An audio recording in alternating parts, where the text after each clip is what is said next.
National pension స్కీమ్లో వచ్చిన కొత్త చేంజెస్ వలన 1.35 క్రోర్స్ని అడిషనల్గా పొందొచ్చు. ఫర్ ఎగ్జాంపుల్ 30 ఇయర్స్ ఏజ్ ఉన్నప్పటి నుంచి మంత్లీ 10,000 ఇన్వెస్ట్ చేస్తూ దాన్ని ఎవ్రీ ఇయర్ 5% స్టెప్అప్ చేస్తూ వెళ్తే మీ రిటైర్మెంట్ ఏజ్ 60 ఇయర్స్ వచ్చేలోపు ఓల్డ్ ఎన్పిఎస్లో మీకు 10% రిటర్న్స్ వర్కౌట్ అయినట్లయితే 3,31 lakhs వచ్చే అవకాశం ఉంటుంది. అదే న్యూ ఎన్పిఎస్లో 12% రిటర్న్స్ వర్కౌట్ అయినట్లయితే 4,67 lakhs వచ్చే అవకాశం ఉంటుంది. ఇక్కడ రెండింటి మధ్యన డిఫరెన్స్ 1.35 crores.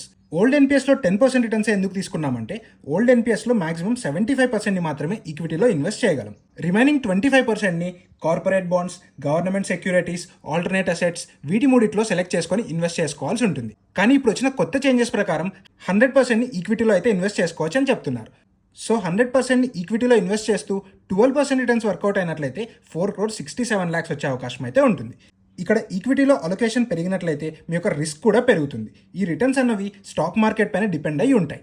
సో మీ రిస్క్ అప్డేట్ తగ్గట్టుగా మీ యొక్క ఇన్వెస్ట్మెంట్ డెసిషన్ అయితే తీసుకోండి. అండ్ ఇలాంటి మరింత ఇంట్రెస్టింగ్ ఫైనాన్స్ కంటెంట్ కోసం మన యూ ఆన్ యువర్ ఫైనాన్స్ని ఫాలో అవ్వండి.